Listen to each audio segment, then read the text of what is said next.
Thanks for listening to the Cruise Radio Network's Cruise with Bruce show. I'm Bruce Oliver, the host of this program. Welcome to today's show. Good morning. Today is Tuesday, January 18th, 2011. My guest today is Michael Cervin. Today we're going to hear about Michael's Moon Handbook, Santa Barbara and the Central Coast. We'll get Michael's tips on visiting the vineyards and sites near Santa Barbara.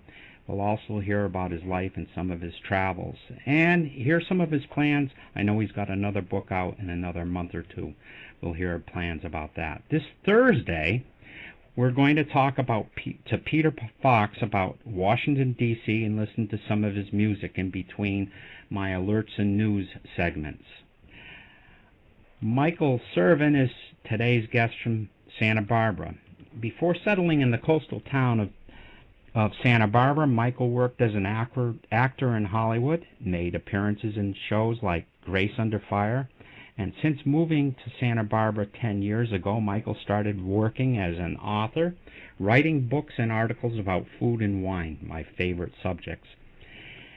He's been a wine, spirits, and food judge for competitions all over the world, and his articles have appeared in over 70 magazines. He's currently the restaurant critic for the Santa Barbara News Press. He also wrote a book about today's subject and has another book that's due to be released in March. His current release of the Moon Handbook is called Santa Barbara and the Central Coast. It covers travel to Santa Barbara's vineyards, restaurants, and sites, the subject of today's show. Welcome to the program, Michael. Well, thank you, Bruce. It's wonderful to be here with you from Santa Barbara. Yes, we were just talking about that, a place that I'd like to visit sometime in the future. Tell us a little bit about your background and why you decided to settle in Santa Barbara. Well, I actually grew up in a small town called La Cañada, and that's a suburb of Los Angeles, a small community up in the foothills there, kind of near Pasadena, if people know that area. And I'd lived there all my life, and had always, and I didn't realize this till later, but had always wanted to come to Santa Barbara, because from Los Angeles to get to Santa Barbara, it's an easy day trip, about 90 miles, so you can easily drive up here, spend the day, drive home. And I've always made lists. Things I want to accomplish throughout the year, different things. And I was going back through these lists, and this was from maybe 15 or 17 years ago. I had noticed when I had moved to Santa Barbara that one of the things on my list was to live in Santa Barbara. And I had completely forgotten that I had ever written that down. And now here it is, years later, and I find myself here with my wife, and we couldn't be happier. Really? And that's fantastic. You make lists also. It's amazing how many of those things on the list. Years ago, I read about a John Goddard who wrote 100 things that he wanted to do before he died. Some sort of a current day bucket list. If you know what you want to do, it's amazing how sometimes things happen, isn't it? It is, and I think list making is just a tool, but it's a very good tool. And I oftentimes do that when I travel. I make lists of things that I want to make sure that I see or do. And that doesn't have to be going to a museum necessarily. Maybe it's just getting up and experiencing the sunrise in Switzerland or wherever it may be. But I think lists are important to help kind of keep you on focus, because there's so many things, when you travel that are demanding your attention, and it's easy to kind of get waylaid from some of the things you really truly want to do when you travel if you just kind of go, well, whatever, and just sort of wander off. So I think lists they're good. That's right. I find the same thing. Now, what surprised you about Santa Barbara? I mean, you had it on your list for 17 years, but you always find things that you didn't expect after you get somewhere before you got there. Yeah. You know. I didn't expect. Santa Barbara's a small town. There's about 100,000 people who live here, and then you've got some outlying areas. But it's still a small town, and you've got the mountains and you've got the ocean. And Santa Barbara's a small shelf of land that sits between the two, so it's ideally positioned for just incredible beauty because you've got everything you could possibly want. And I knew that having visited here, but I never really realized how easy it is to get around the city, how friendly the people are, how easy it was to make friends, and to really get sort of engulfed in the community when I moved up here. So, when you move to a new community, oftentimes it takes years to get to know people and things like that. But Santa Barbara was very easy to get involved. There's a lot of ways to be involved in the community. There are more nonprofits in a town of this size than almost anywhere in the nation. So there's plenty of ways to get involved. There's always festivals and events going on. So it's easy to get involved, get to know people, and feel like you're part of the community in a relatively short period of time. Oh, that's fantastic. Now, you mentioned a little bit about where it's located. How far is it from L.A. and San Francisco, just to give people a sense of direction and time? If you're in Los Angeles, and maybe you fly into Los Angeles Airport and you want to do the drive up to Santa Barbara, it's 90 miles, which should translate to about an hour and a half, but with traffic coming out of Los Angeles, of course, I always tell people just kind of figure about 2 hours drive time to get to Santa Barbara. My wife and I have parties oftentimes, and we still have lots of friends in Los Angeles, and they will come up for the day. And they know that it's only an hour and a half, 45-minute drive to get up here, so they can spend the day with us and then drive home, and it makes it for a very easy trip. If you're coming down from San Francisco, it's about a 4.5-hour drive, depending on how fast you drive. And if you make stops, there's a lot of things to see coming down from San Francisco. I do know that what a lot of people do who, when they visit Santa Barbara, or what we call the Central Coast of California, is one of the main things that people do, and this started with the Europeans, and a lot of Americans are doing it now. They will fly into either Los Angeles or San Francisco, rent a car, and then drive to the opposite city. Right. And that way they can experience the Hearst Castle and Morro Bay and San Luis Obispo and the vineyards and come down to Santa Barbara and even into Ventura and then get to Los Angeles. So you've got these great cities that sort of sandwich this very coastal area, and you get a wealth of experience by doing that. Now, is U.S. Route 1 go through Santa Barbara? What is the major highway? There's two routes. There's Highway 1, which is known as the Pacific Coast Highway, and there's Highway 101. And oftentimes they parallel, and oftentimes they break apart from each other. And so you will be on a highway, and it will be listed as both Highway 101 and Highway 1. Highway 1 oftentimes deviates into areas that you cannot go. As an example, we have a military base here in Santa Barbara called Vandenberg Air Force Base. And Highway 1 actually, when it was first built back in the 1930s, was always a coastal route, and it went up the entire coast up into San Francisco. And you can take part of that drive from the Hearst Castle up through Big Sur into Monterey, which is absolutely a beautiful drive. But you can't drive the entire way anymore, again, because of Vandenberg Air Force Base, which has a lot of acreage. But Highway 1, the main thoroughfare, pick it up right from Los Angeles. You just head right up here. It's a very, very easy drive. Very interesting. I took that highway one time going from San Francisco to L.A. So I might have gone close to Santa Barbara, but didn't realize it. Or did I go through it? Yeah, you actually drove right. You drove right through it. Well, in the old days, and this was not, I say old days, and it wasn't that long ago, 15 years ago, there was no Highway 101 specifically, because when you would get into Santa Barbara, there were stop signs along what was then Route 101. So you would come into Santa Barbara, and there would be all these stop signs, and you'd go through them, and then get up, and move on. Then they redid the freeway so you could drive through the entire way without actually having to stop at the stop sign. So. Right. A lot of cities are doing that now. So yeah, kind of a bypass in a sense, and which was good for commuting, because people want to drive through. You get into a lot of towns and you've got to stop at 4 or 5 red lights, and it takes time. Although on the plus side, it always kind of encourages people to stop and get out of their car and go see what the city's like. Now, I know there's an airport there because a friend of mine, her son is a teacher or a trainer, pilot, whatever, at the airport. Is that an airport that accommodates 747s and jets like that, or is it a smaller airport? The Santa Barbara Airport, which actually is under expansion mode right now, in fact. We're actually building an additional terminal. We have 2, and we're actually making 4. And once it's done, it will be able to accommodate larger planes. Right now, I don't know the sizes, but they're either commuter planes or, like 727s, Right. sort of like that. So they really wanted to expand the airport for, 15, 20 years. Just to bring in more traffic, because Santa Barbara it's always been a small airport. It's expensive to fly into and out of here because it is so small, and it's been a challenge to really make sure that there's enough flights consistently. Last year, I think we had maybe 2 airline carriers that pulled out because they just weren't making enough money. Right. Because again, people are really flying into Los Angeles or San Francisco rather than coming into Santa Barbara. But when it does work, it works very well. It's a great little airport.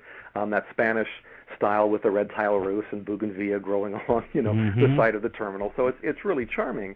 And it's if you can afford to fly in, it's great because you get in. There's no traffic ever. You never have to worry about that, and you just get in your car and off you go. Now, what about public transportation? Like most cities, public transportation is good here. It can always be better. I think certainly in California, public transportation has always suffered a little bit because we're so automobile-driven, no pun intended. But we have a very good bus system. There are, of course, or cabs as well. But bikes, of course, have always been part of the culture here in Santa Barbara, also up in San Luis Obispo and down in Ventura. And so there's a lot of bike paths that actually connect all 3 counties.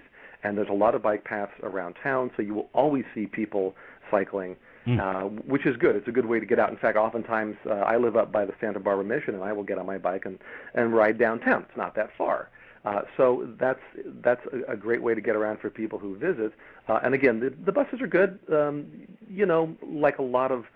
Like a lot of cities, budget cuts have sort of pulled back on some of the routes that were normally available. But you can still easily get around. Now, we're talking about distance and space, and this question just came to mind.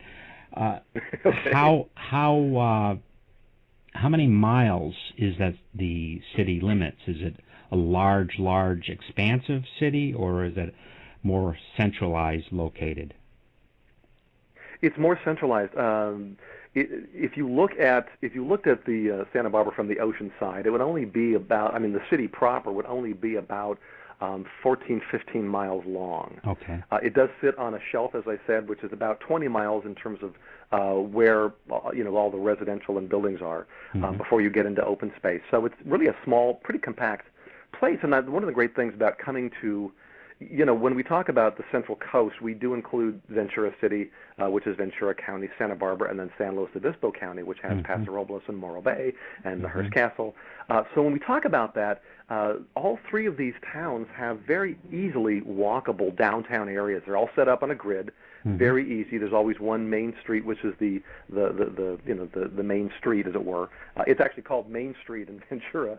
In Santa Barbara, it's called State Street, and in San Luis Obispo, it's called Higuera Street. And these are the main arteries where you can get there. You can spend the entire day because you can walk virtually everywhere. Right, and that's important if somebody's not familiar. But it's necessary also if you really want to experience the city to go outside. So therefore, a car is really worthwhile. Absolutely. In fact, whenever I travel overseas, in fact, I'm heading off to Beijing in March, and one of the first things I always do when I get to a city is I want to get out and I want to get my bearings, and I start walking around from the hotel to see where I am. And I think it's the best way to see any city is not so much a tour bus, though those can be good, but to really get out and get your feet on the ground and wander. And the great thing about Santa Barbara specifically is there are so many what we call paseos. And paseo is a Spanish word that basically means a walkway. And Santa Barbara has always been built on this idea of Spanish paseos, where you walk and then you go down this little walkway, and there you suddenly appear upon a courtyard with a fountain and red tile roofs, and there's bougainvillea, and you keep walking and you discover something else, and there's places to sit. And there's a lot of that in Santa Barbara, so it's a great walking city for discovering things that even a lot of locals don't necessarily know are there, because locals just tend to go to the store and then go home, as opposed to getting out and actually walking your city. Right. You're going to love Beijing, by the way. Interesting city. Now, you've got the travel book, and you're starting to write a couple of travel books. Why do we need another book about Santa Barbara? That's actually a very good question. The books that are out on Santa Barbara, well, I should back up and say that Moon Publishing, who I've worked with on this book, has been around for 30 years. And a lot of people see the covers and they go, oh, I know Moon. And I was really surprised when they came to me and they said, we want to do a Santa Barbara book, because, if you're like me, you see books all the time on Santa Barbara. It's not as if you can't find any. Right. What makes this book different, and I didn't realize this until I began to do some research of other books that were out there, is there's no real comprehensive book that covers Santa Barbara and then Ventura County to the south and then San Luis Obispo to the north. So when we talk about the Central Coast, as I mentioned, we've got those 3 counties.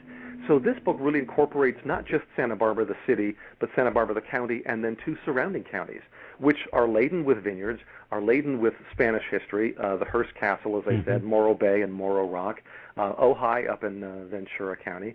So it really incorporates a lot of territory, which I think when people come to this area, it's easy to just go to Santa Barbara, which, of course, nothing wrong with that. I love my city.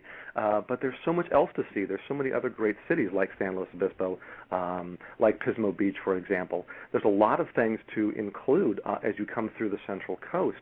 Secondarily, the other books that are on the market are about 2 or 3 years old, so this one is up to date. There's more information here about the wineries. There was always a focus on the wine region here, which is one of the reasons they asked me about writing the book, because I've been writing about the wine industry here for 10 years. Right. So I know it very well. And part of the reason, since wine is becoming such a big thing, is to really encourage people to get to the wineries. And there's so many ways to experience those wineries. So I think it's important in that regard that it's up to date, and you cover 3 different counties. So you get a lot of bang for your buck in these 358 pages, I think it is. Right, right. So this travel book, compared to others, is more about just the region rather than a chapter, or am I getting that correctly? You're close. Santa Barbara is the main focus of the book, hence we call it Santa Barbara and the Central Coast. Right. But for people who come to Santa Barbara and they want to experience the downtown and the waterfront and the harbor and maybe the vineyards up in the valley, but they also maybe want to go to Hearst Castle, which is a big draw here in California, or they want to experience some of the California missions that are along here because they're in every county, then it gives them that opportunity to maybe focus in Santa Barbara and sort of plant yourself there, but then take a day trip to Ventura, go to Ojai, take a day trip and head up to Paso Robles wine country. So I think that's one of the benefits of this book. Right. And what makes you the expert on this region? Why did the Moon come to you? That's a good question. What makes anybody an expert on the region? Exactly. I've lived here, obviously, 11 years now, and some people may say, well, gosh, I've lived in my town 20 years, and I still don't know it. And that's true. But I think there's 3 other things that really give me the leg up in terms of this book, one of which, of course, is I have been the restaurant critic for the Santa Barbara News Press, which is our main paper, for going on 4 years. And I do weekly reviews. So if you do the math, that's 200 restaurants and counting that I've already been to. When you do a guidebook, when people write travel books and they talk about this restaurant and that restaurant, I don't know if people ever wonder, well, how can you go to all those restaurants? Because it's a lot to cover in a book. Right. And everything that's listed in the book are things that I've done and visited. And having been involved in the restaurant industry for that long, I know the restaurants here probably better than most people. Secondarily, as I said, knowing the wine region, having written for the wine region here for local and regional and also national wine publications, I know the area very, very well. Plus, I think as a travel writer, I'm that kind of person, as we kind of alluded to earlier, who wants to go out and explore. I know people who live here in Santa Barbara, and from wherever you are, you can basically see the water. But I know people who rarely go to the beach. Right. They don't know where certain stores are. They don't know where these things are or where this park is, because most people, I think, aren't necessarily going out to explore their city. They just live there and they go to work and then they go to the movies and whatever they do.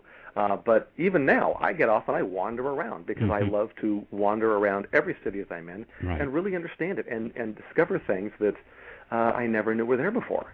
Absolutely. I mean, I know people that are on the East Coast that have been born in a building, lived there their entire life, raised their family, went to church across the street, the deli up the road, and never went out of a 3-block area. And it's just amazing.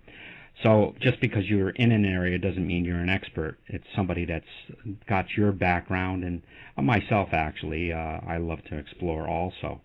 So if somebody were going to visit an area or Santa Barbara, is there a rainy season, a cold season?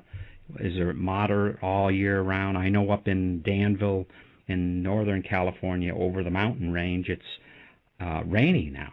And my cousin actually went with her husband to Palm Desert because they're sick of the rain. What's it like there now? Well, we have a rainy season as well, as everyone does. Typically, and I always tell people this, people tend to think of Santa Barbara and the beach. They go, oh, I want to go in summertime.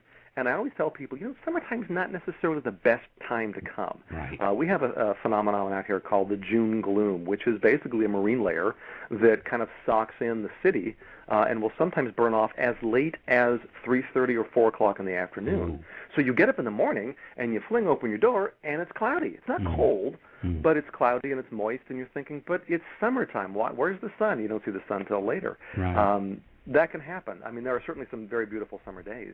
But I always tell people typically March through May and October through November are the very best times to visit, in part because the Channel Islands, we have the series of islands right off the coast. Channel Islands are beautiful and clear and pristine. I can actually see a couple of the islands from the deck on my house, and they're just so postcard clear. The air's more pristine. There's actually fewer crowds March through May and October through November. I mean, granted, it's not convenient necessarily for everyone to travel during those times because you've got kids and the kids are out of school. Exactly. But the June gloom will oftentimes kind of freak people out because no one's told them that, oh, yeah, by the way, you're going to get some days just randomly when you won't see the sun till 3 o'clock in the afternoon. Yeah, so in fact, I got married at the beach, and we chose April 1st, not because it was April Fool's Day, but because I knew that would be one of the best times for people to come to visit. So when my wife and I got married, we chose April 1st, and it was a little cool. It wasn't a warm, spring, summer day, but it was beautiful, absolutely beautiful. We got married down by the beach, and then we actually had our reception up at a winery up in the wine country. Yeah, so we had the best of both worlds and just picturesque beyond belief. Right. Now, what about, let's say you have kids and you can only go during the summer. June is out. What about June, July, and August? Is that a better time? It certainly can be. Again, you're going to hit times where we have the June gloom, and it's nothing that's necessarily predictable. Right. Most people, of course, come during July and August, and even the beginning of September. And, as I said, you get some days that are just, crystal clear and beautiful, and it's 90 degrees outside. But you will also get some days probably where you get the June gloom. So it's kind of hit and miss, but you've traveled, Bruce, and when I've traveled, it's the same thing. You just kind of get up in the morning and go, okay, that's what we have to deal with. So right. It doesn't impact getting out and doing things because we may have this marine layer, but it's not cold. It's not keeping you from getting outside or taking a cruise or going whale watching or anything like that. So, if you only have those months because you've got kids, then that's what you do. So exactly. Well, that's sort of like New England. If you're born and raised in New England like myself, you don't pay attention to the weather. I mean, if you've spent your entire life doing that, you'd never do anything. Exactly. I remember one of the first times when I was in Switzerland, and there were a couple of rainy days. And it's the first time I'd ever been overseas, and I was just like a kid in a candy store. Right. And I thought, I don't care if it's rainy. I don't care what's going on. I want to get outside and see Switzerland. Exactly. So, you put on a poncho or you take an umbrella, and you go and you have a great time. And that's what you do. Now, if you go during the ideal times, what 3 things should people pack? Is it cold at night and warm during the day? The same temperature all day long? Typically, it's going to be warmer during the day and then cool down at night. We have what are called diurnal swings, where you get this temperature differential between the day and the night. It's more noticeable up in the wine country in what we call the Santa Ynez Valley, because you get these really hot days, hot for grape growing, and then once the sun goes down, man, it gets cold quickly. So that's always true. I always tell people, make sure you do pack a sweater because people oftentimes think, well, it's the beach. Right. I remember being in Monterey for a wine event with my wife, and I should know better, but we went up there, and it's like, it's Monterey, and we got up there, it was freezing, and I'm walking around in shorts and a T-shirt. Well, that doesn't help. So I bought a little sweater there, but always pack that. I always tell people, and I do this every time I go anywhere, always pack a bathing suit. It doesn't mean you're necessarily going to get in the ocean, but there might be a spa, there might be a hot tub. You never know when suddenly my wife and I were just traveling over Christmas, and we always pack bathing suits, and we were staying at a hotel, and it was just a one-night stay. Right. My wife had just been in a car accident, and we found out that there was a little jacuzzi outside, which was perfect because she just wanted to relax in some nice hot water. Right. And so we threw on the bathing suits, boom, ready to go. So it didn't bother us at all. So I always tell people to do that. Also, pack comfortable shoes. Some people still wear dress shoes to go out at night, which is great, but some good, sturdy, comfortable shoes for either going through the tide pools. At low tide, there's a lot of rocks along the coast here, but also comfortable if you are a walker, as a lot of people are when they explore. You want the most comfortable shoe you can spend the day walking around in, right. Rather than looking fashionable, which is advisable, though I don't do it. I always tell people, get the most comfortable shoes you can. That way, when you're traveling and you're having these experiences of discovering all these things, you don't feel exhausted at the end of the day. Exactly. Now, if you were going to go there, you'd probably want to stay a little longer than a day. But you probably could stay there a day. But if you were going to stay there more than a day, what are some unique inns or hotels that... There are some... there's a lot of B&Bs that are along the Central Coast, whether that's in Ventura or up in San Luis Obispo. There's a lot of great B&Bs to go and check out, which I think is oftentimes a great way to experience more sort of the local feel, because you get locally grown food for breakfast. Santa Barbara tends to be kind of an expensive place to visit in terms of hotels. If you want to be beachfront, which there's a lot of places right by the beach, you pay for it. And some of those can be upwards of $200, $300, $400, depending on what you want to do. One of my favorite places is actually not on the beach. It's up in the center of town, and it's called the Upham Hotel. And the Upham Hotel is the oldest hotel that's been continuously operating in this city. It was actually founded, called the Lincoln House back then, in 1871, and has been operating as a hotel ever since. Very kind of Victorian. It's got an in-house restaurant, again, close to walking to the downtown area. And I love the Upham Hotel. A lot of people stay there because it's got this great sense of history. They have more modern rooms, but there's some wonderful B&Bs. There's a great place. I'm sorry? No, I didn't say anything. Okay, I thought I heard something. There's a great place that I love. I always recommend people to stay at. It's called the Inn of the Spanish Garden, and there's so many locals who don't even know it's there. It's on a street called Garden, and it's only about 3 blocks to our main street, which is called State Street. And it's that very traditional courtyard, tiled fountains, and red tile roofs, and very Spanish wrought iron railing and bougainvillea, and it's very, very classic in that sense. It's between $200 and $300, but the rooms are fabulous, very high end in that regard. But it's not going to cost you a big fortune, right, because there's a lot of places that will cost you a lot of money. But the Inn of the Spanish Garden, only about 17 rooms, so very small, kind of boutique-y, which is wonderful. The service is phenomenal. You can't beat it. So I love that. There's also some great places that are right down by the waterfront that are reasonably inexpensive, which, again, the closer you get to the water here in Santa Barbara, people want to be able to, open up their doors and walk across the street and go to the beach. Well, you do pay a premium. And I will say there actually is no hotel that is actually built on the beach. So if you come here thinking you can just walk outside your door into the sand, that will never happen. All the hotels are across the street, so you have to cross the street and then over to the beach. But we have everything from a Four Seasons Biltmore, which is a beautiful old hotel built in the late 1920s. There's also a couple, really nice couple, and they own some very inexpensive places. One's called the Presidio Hotel. It's actually a motel, I'm sorry. And relatively inexpensive, about $150, which isn't bad for a night in Santa Barbara. And it's on the middle section of State Street. Not very, it doesn't have all these amenities. What it does have, when they built it, and they took an old motel and they converted it, but they actually got students from the UCSB, the University of Santa Barbara, and they had the students do cutouts. and they put all those cutouts in the room. So each room is decorated differently. And as an example, there's one great room where some of the art students had did this cutout. It's also a black silhouette of a girl, and this is up on the wall by the bed, of a girl walking across a tightrope holding a parasol, and there's an alligator underneath her.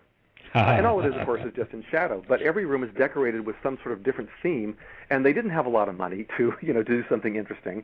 They didn't want the hotel to be expensive, so they did this kind of contract work with the students, the art students at UCSB. And then you walk in and you got this great kind of funky little feel. There's a lot more, of course, that are in the book, so there's a lot of places to stay. There's places to stay that are up in the mountains. Again, there's places to stay that are closer to downtown if you just want to walk out and be in the thick of things in the nightlife that we have here. Mm-hmm. And there's places to stay. There's also, of course, a bunch of places up in wine country. So if you want to stay up in the valley, there you go. That's excellent. Now, obviously, you've got, other than the Four Seasons, you've got all the range of the Hyatt and the Hilton and the Marriott and hotels like that, correctly? Well, actually, we only have a couple. There's a Marriott downtown by the waterfront, mm-hmm. and there is no. It used to be called a Red Lion, in fact, long time ago. And I'm sorry, now it's a DoubleTree. I take it back. Now it's a DoubleTree. Okay. But we don't have a Hyatt. We don't have a lot of. You're not going to find big chain hotels like that here, and you're not going to find large roomed hotels. Right. You're not going to find something that's got 130 rooms. It just doesn't exist here. There's really nothing that large. The largest is the DoubleTree down by the beach, and that's got, I think, a couple hundred rooms. But aside from that, most places are small, either converted into B&Bs or motels and things like that. So it's really an interesting place because I think people, if you've ever been to Waikiki, you've got Los Angeles on the beach and all these big hotels and all these big, and Santa Barbara has none of that. The tallest building in Santa Barbara is 8 stories, and there's only one of those. There's always been a moratorium, not only here in Santa Barbara, but also in San Luis Obispo and over in Ventura, about keeping building heights under 60 feet. So you don't have, you go down to the beach, which is great, and you don't have all these tall buildings in the way. So when you're on the beach, you can see the mountains. When you're up in the mountains, you can see the beach because there's nothing really obstructing your view. So that's one of the, I think, the charms of why people love coming here, because it doesn't feel overly commercialized. Very good, very good. So if somebody had just a week to spend in the Santa Barbara, Ventura, San Luis Obispo County, what are the 5 to 10 things that they shouldn't miss? Wow, that's I would say, and this is in no particular order, I would say certainly number one, as I mentioned, we have what are called the Channel Islands right off the coast. They're about 25 miles off the mainland, but you can get out there in a day and do a day trip. And I always encourage people, take a boat out to the islands. They're not developed. There's nothing out there except you can go out there and hike. You can go out there and just spend the day, bring a picnic. You can do kayaking. You can do snorkeling. My wife and I scuba dive, so we go out there and scuba dive.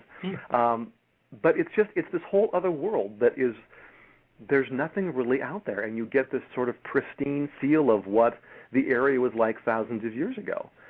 Granted, there's a lighthouse on Anacapa Island, and there used to be an old ranch that was operating on Santa Cruz Island, which is the biggest island. But these days you can go out there and you can hike and kayak and spend the day.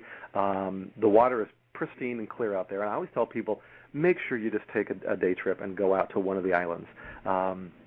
I know so many people who've lived here much longer than me, and they've never, ever been to the backyard of the islands, which I think is kind of a shame, because not only from the islands you can see the mainland, but you kind of get this step back in time. And the Chumash Indians, which are our local Indian population before the Spanish came in and settled, they had a huge, a lot of contingencies out there. They're also, of course, on the mainland, but there are a lot of Chumash Indian sites that were out on the island. So you really get this kind of step back in time.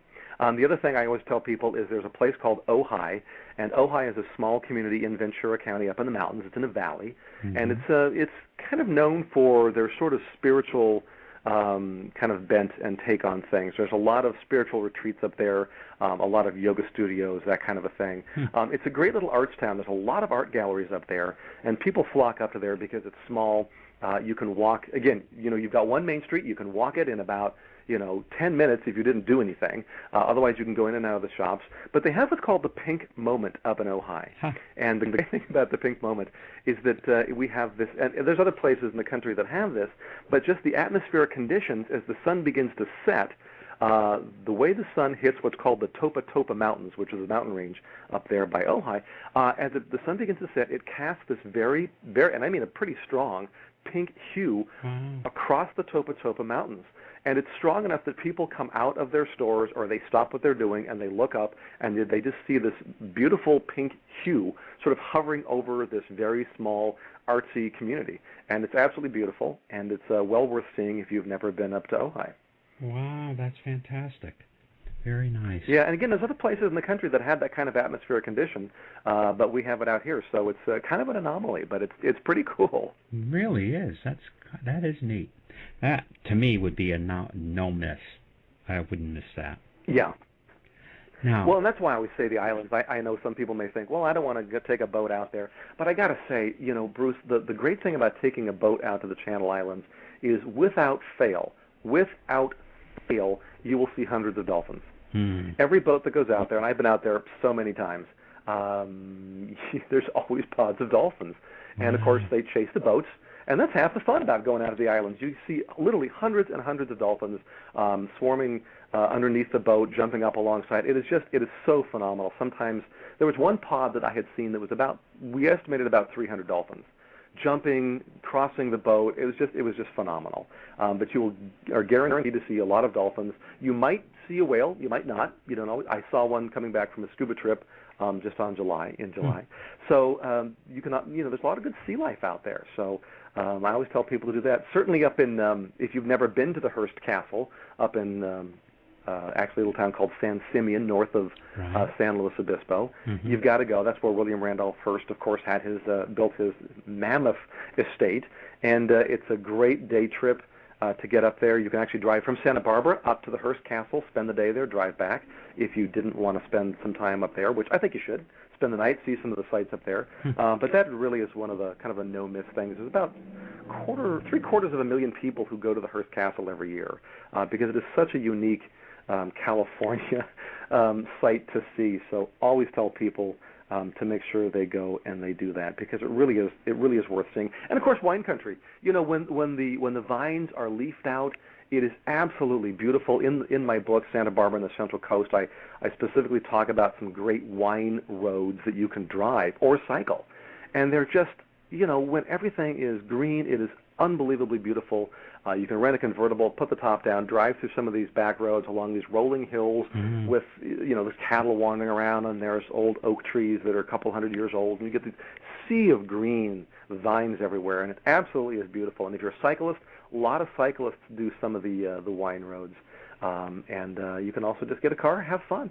So that's, to me, another no-miss thing. You've got to go check out the wine country. Even if you're not into wine, just the drive-through is beautiful. And some of the small towns that are up there, like Ballard and like Santa Ynez, are just these cute little 1850s sort of towns. Now, for my listeners, Michael has some great photographs in his book, and he also was good enough to let me use some for the website and for the videos, and you've got to just take a look at these. I've got a small sampling of them, but he's got some great photographs of the dolphins and the rocks and the Channel Islands and the sunset. It's really, plus a festival or two, so very interesting. You ought to take a look at it. And if you don't do anything other than buy the book for that, you're going to find it well worth it. It's really some great photography. And he also has pictures of the surfing spots or the best surfing places to go. So, what are some of the best kept secrets then? Some of the best kept secrets. Certainly here in Santa Barbara, a lot of people know the county courthouse. It was built in 1929, and it's been called the most beautiful public building in America. And honestly, if you go there, it is the most beautiful public building you'll ever see in your life. It occupies an entire square block, and people know about it because they go there, and you can do guided tours that are free, or you can wander around on yourself. built in 1929, very Spanish Moorish revival style, huge place. In fact, I served on jury duty down there because it's still a working courthouse. Mm-hmm. But what a lot of people don't do when they go to the county courthouse, which is worth it because they've got beautiful murals, they've got incredible tile work, again, wrought iron. I mean, it's just that quintessential classic Spanish Santa Barbara feel. But at the courthouse, there is what's called the clock tower. And the clock tower is actually known as El Mirador, which most people don't know. Mm-hmm. But you can go up to the clock tower, which to me is hands down the best place to get a photograph in the city. It's free to go up. It's only 4 stories. It's not that big. But since there's nothing obstructing your views, you can get to the top of the courthouse.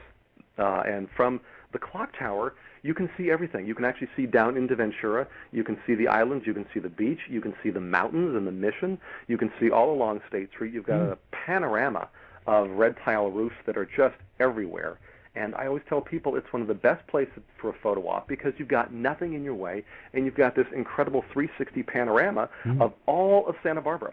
And at the top of the courthouse, if you ever go to the clock tower, they have put up signs there. So there's landmark signs so you can see what you're looking at with some of the buildings and some of the mountains and all that. So it really is, to me, one of those things that people go, oh, I toured the courthouse, but I never went to the clock tower. And I thought, man, that's the best part. Because if you want those traditional, stunning Santa Barbara views, you've got it. You've got it hands down. And on a perfect picture day, it is just amazing. There's also something here in Santa Barbara that, again, a lot of locals don't know about, called the Frog Wall. Now, I only know about this because years ago I came across it, and in writing this book, I actually tracked down the woman who started it. And I asked her, I said, should I put this in the book? Because several people had said, oh, Michael, please don't put the frog wall in the book. We don't want people to know about it. And, it's that kind of a thing, like you want to keep it a secret. And I asked her, I said, what do you want? If you tell me to not put the frog wall in the book, I won't. And she said, I think you should. I think people should know about it. It's there for everybody. And what it is, it only takes maybe 10 minutes to go see. But up on what we call the Riviera, which is the mountain portion that overlooks the ocean, it's an old neighborhood. So there was these old stone walls that were built in the 1920s. And there was a lady who one day walked out of her house, and on this niche, sort of like you might put a vase or something inside this stone niche, someone had put a frog, like a little plastic frog, not real frogs. And she thought, well, that's weird. So she happened to have a frog, and she put a frog next to that frog. Well, as neighbors would walk by, people would go, oh, look, there's a couple of frogs, and people would bring their own frog, and they would add it to the frog wall. And the next thing, and this started in 1985, next thing you know, there's all sorts of frogs out there, from frog Pez dispensers to I've seen frog soap on a rope, to blankets, to alarm clocks. Anything with a frog motif is on this wall. There's probably about, I would say, maybe 500 to 700 different types of frogs. In fact, there's a picture in the book of one of the frogs on this wall that is just in the middle of this residential neighborhood. You'd never find it if you were looking for it because it's just so out of the way, though I give directions in the book. And it's just one of those things that if you love frogs, bring a frog. You don't take anything away. Just drop it off and just enjoy it. And people go up there, and I've taken so many people up there, and they're like, this is amazing. And it's just one of those little sort of urban things that's happened in this town that is just kind of fun. It's funny how things happen, isn't it? Yeah, it is. Very interesting. Now, you mentioned a couple of things, and maybe this is what we're going to talk in 24 hours, if you're going to be there for 24 hours. But you mentioned Hearst Castle, and people of my age and probably your age know who William Randolph Hearst is.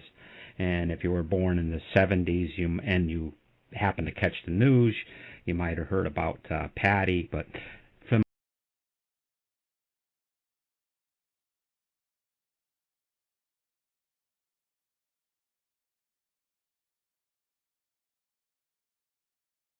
your age know who William Randolph Hearst is.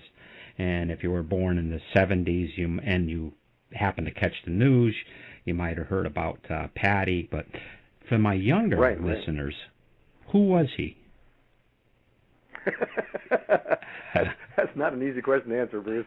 William Randolph Hearst was he was born, in nutshell version, he was born into wealth. His father made a lot of money in mining. And his father this is back in the turn of the century, the last century, had bought a lot of land. Mm-hmm. And very wealthy family, and by today's standards, kind of like Bill Gates wealthy, just incredibly, insanely wealthy. Mm-hmm. They had properties all over the world. And there was a parcel of land, about 300,000 acres, that they had bought, which was just north of San Luis Obispo by about 30 minutes. Mm-hmm. Back then, there was nothing there. Right. But this was a very wealthy family, and they had this property, which once you got to the top of these hills, you had these stunning, stunning views all down these beautiful green valleys towards the ocean. And they used to go camping out there, and they would camp out in these very nice tents, not camping like you and I think. The Hearsts Right. had a lot of money, and they would camp in these very luxurious tents. But William Randolph Hearst, he owned 26 newspapers. Right. He was one of the first media moguls in the United States. Mm-hmm. And not only did he own newspapers, he owned one or two movie theaters, but he was a very influential man. He actually ran for president. And very controversial figure because when you have a lot of money, sometimes you do things that Mm-hmm. people might think is controversial. Mm-hmm. But he had this land. He went to a local architect named Julia Morgan. He said, "I want to build a little place where we can stay," because they would go there and stay. They were based up in San Francisco, and so Julia Morgan and William Randolph Hearst started this collaboration of what was supposed to be a fairly small building, which has gone into the Hearst Castle, which now, of course, has. I don't even know how many thousands of square feet are in there. It's just this amazing castle we call it a castle by today's standards, that was built.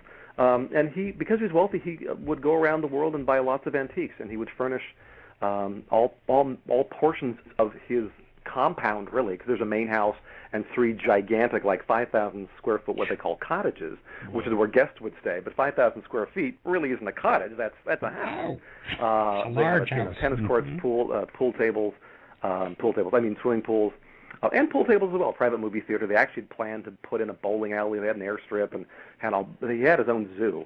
So the Hearst Castle really is this phenomenal and very intriguing architectural thing. Some architects hate it because there's no cohesive theme architecturally to it. Because William Randolph Hearst would just buy a coffered ceiling from a convent in Spain from the 15th century and have it put in the house. Or he would buy Greco-Roman statues and put it in the house. And so he had this really eclectic view of what he wanted to put in his large house. And so architecturally, there's just really no theme to it. It's just sort of this kind of wonderland. But that's also, I think, part of the charm. And you can do tours that last about 2 hours, and you can experience the Hearst Castle and not only experience what wealth was like at that point in time, because the 1920s, that was a different time when people dressed for dinner and socially things were very different. But it really is, to me, a phenomenal place to visit, just if you love antiquities, if you love just the history behind certain buildings and certain places to stay. You can't stay there now. It's not open to the public in that regard. It's only open for tours. But the Hearsts still own a majority of the land that's up there. They still own about 270,000 acres, I believe. So Hearst Castle, you can Google that. You will find all sorts of information, beautiful photographs. And it really is just a great spot to go visit for a day. 2-hour tour, then you maybe go down to Cambria, which is a small another little arts community, and have lunch there, go walk on the beach. So Hearst Castle, to me, is fascinating. And I think the relationship that William Randolph Hearst had with his architect, because they worked on that project for 26 years, which is a long time to keep working on a very, very large house. Fantastic. Sounds a little bit like Newport, but Newport's a little more formalized regarding their architecture. Newport, Rhode Island, that is. Yeah. Now, what are the women always love shopping? What makes the Central Coast different than other areas? So good question. I actually do cover that in the book because people love to shop. Mm-hmm. And I think one of the great things about, again, looking at Ventura and Santa Barbara and San Luis Obispo and the smaller towns like Cambria and Ojai, these communities are built for walking. There's a main street in every community, and that's where everything's located for the most part. So you can walk up and down here in Santa Barbara. It's called State Street, as I said. You can walk up and down State Street. And everything is low to the ground. You don't have these long, tall, as I said, tallest building in this town is 8 stories, and there's only one of them. So everything is occasionally you'll see a 3-story building. Most everything is 1 or 2 stories. So when you're walking through the downtowns of all these areas, not only are there historic buildings from the 1850s still in use, but there's also a great sense of openness because you can look up and see the sky. I mean, the streets are beautifully landscaped. You can see the oceans. You can see the mountains. And it's a great place to stroll if you really love being in an environment where you appreciate the ambiance. Not only do you have architecturally different themes in all these places, but there's a lot of local stores that are still here. We're getting some changes because some of the areas are getting a little more commercialized. You're starting to see other well-known brand stores move in because rents are getting higher because this is a desirable place to be. But there still are a lot of locally owned stores that have local products that you can go in and discover that. And again, I think part of shopping is to be able to walk through a street and peek your head into not only this cool store or that cool store, but then you can stop at some place and dine al fresco. There's lots of places in all of these towns to sit outside and have lunch, have a salad, have a burger, and it's a beautiful environment. So I think it's a whole kind of comprehensive thing that if you love to shop, there's a lot of great clothing stores here. Again, there's a lot of beachwear, of course, you can find if you want to find something that has more of the kind of the Santa Barbara feel. But you also get all sorts of wonderful local restaurants where you're going to find the local food and the local wines, and it's all within 5 or 6 blocks. So I think that's what makes it really, really intriguing. Fantastic. Now, there's a heavy emphasis on your book on wineries. And where do you think the best wineries, let's say if somebody just had a couple of days to spend, best wineries to visit for picnics or unique wines or ambiance, and I'll leave it to you, and the rest of it people can find in the book. Yeah. I will have to say, before I answer that, when people come to Santa Barbara, there's 2 ways to experience wine here. You can go to the wine country, which is about a 30-minute drive from downtown Santa Barbara up over the mountains into, again, the Santa Ynez Valley, which is beautiful, just, very kind of cowboyish, beautiful area. So you can go up there and go to vineyards and have the tasting, and you can sit outside and look at the vineyards, and you can see the hawks and all this kind of stuff. But if you don't want to do that, there's what we have called the Urban Wine Trail down here in Santa Barbara. And there is, within walking distance of a block from the beach, there are 6 different wineries you can walk to and visit. Wow. And the great thing about that is if you don't want to walk, if you don't want to drive all the way up to the valley, you can go to several different tasting rooms down here. There's no vineyards, of course. You don't get to see anything terribly exciting. Right. But there's a lot of tasting rooms, and you can walk to the beach, have a picnic, walk back to another tasting room. So there's all sorts of different experiences you can have when you go wine tasting. Having said that, if you want a picnic, any of the wineries down here in Santa Barbara, if you were in downtown and you did a wine tasting, bring a picnic, go to the beach. It's right there. It's a block away. And you can have a wonderful picnic right at the beach on the grass, maybe sit out on the wharf if you want to, and then go back and find another tasting room. So that, I think, the tasting rooms themselves are not really geared for people sitting down having picnics down here in Santa Barbara. You certainly can. A lot of them have outdoor seating, but, if you're going to be here, go to the beach. But if you go up into the Santa Ynez Valley, Rustac, a wonderful winery up in what's called Ballard Canyon, and it's an old building from the 1960s, well, old to me, and for that area. And it just has one of the most beautiful picnic areas that's shaded by this gigantic 300-year-old oak tree. And Ballard Canyon is not a very heavily trafficked road. It's very kind of calm. And you can look across the street around fall time. The opposite side of the street, they grow pumpkins. So when the pumpkins are out, you can look across and you just see this entire field dotted with orange, which is absolutely beautiful. And Rustac is a great place for that. Beckman is a wonderful winery here in the Santa Ynez Valley. Has a little duck pond. You can do a tasting, very modest tasting room, but then you can go down to, they built these kind of 3 picnic areas that overlook this little, I'm going to say pond. It's not a lake, but it's a good-sized body of water where there's ducks out there, and you can sit around that, and you can picnic there. And there's a lot of places, and I go into more detail in the book about where you can go for not only cool architecture, but also maybe you want a best place just to have a picnic, or maybe you just want some place that's not as crowded, or you want some place that's just like really vibrant. So we've got all those things in the book that talk about places you may want to go to. If you want like a hip young crowd, go to Calira. If you want something that's a little more laid back, there's other places to go. So there's so many different ways to experience the wines here in Santa Barbara. And I always tell people, whatever city you go to, try the local wines, try the local beers, make sure you have the local food. That's kind of the point of traveling to any place, is to really immerse yourself in that culture. Exactly. Well, this has been excellent, Michael.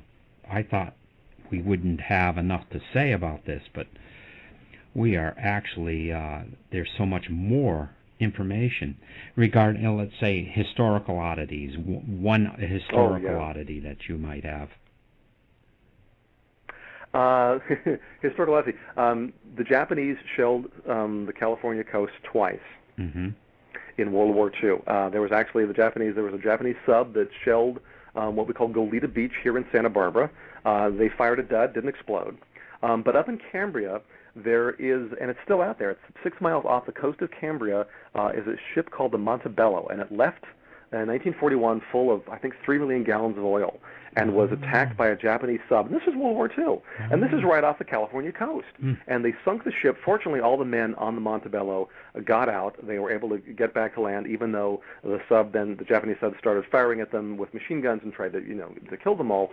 Fortunately, nobody was hurt. The sub peeled off. But we also are home to the original Motel 6.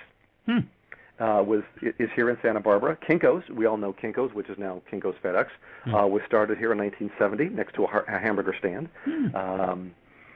There are some, I won't go into the Lost City, well, I'll mention it briefly. The Lost City of DeMille. Cecil B. DeMille, big film director in the 1920s, was doing a film. And he built this gigantic set out on what are called the Guadalupe sand dunes. And this is back in the 1920s. He built this massive set. I mean, massive. 700 feet tall, I think 3 miles long. It's huge, huge set. Well, when he was finished filming it, he actually buried it underneath the sands. And no one knew until about 1985 that this entire Egyptian pharaoh set was underneath the sand dunes, because it gets windy out there at Guadalupe. And they had covered the entire set. And so there's been an effort to try and pull back up some of the original sets from the 1920s. Fantastic. And they've recovered some pieces. You can see at a museum up there in Guadalupe.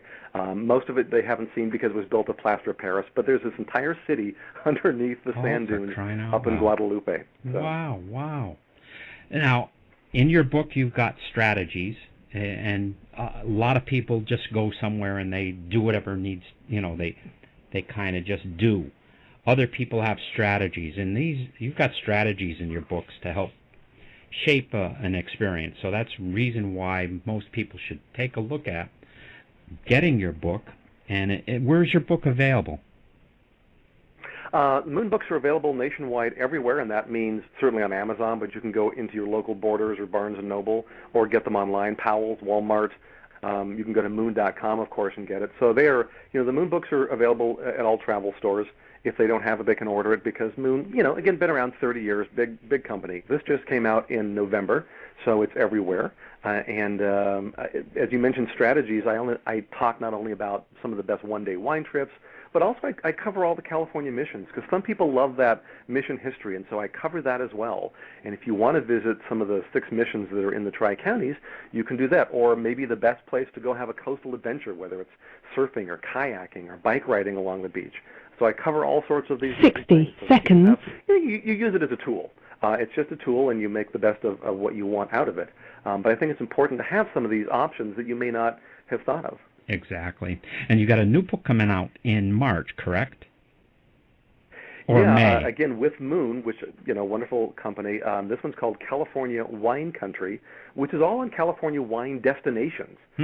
Same kind of thing. There's shopping involved. There's things to see and sites and places to stay and places to eat. But there's a focus on wine regions, which, of course, includes Santa Barbara and Paso Robles. But also I wrote a new chapter up in the Carmel, Monterey area, where the Monterey Bay Aquarium is. And I put in a new chapter on what's called the Sierra Foothills, which a lot of people don't know about. But the Sierra Foothills up in sort of northern California-ish, kind of mountains where gold was discovered back in 1848. All these old gold towns up there, big wine region. And most people have no idea. But I go into great length about that. It's a region I love because of the history, and also because you get these great old 1850s gold towns that are still predominantly intact.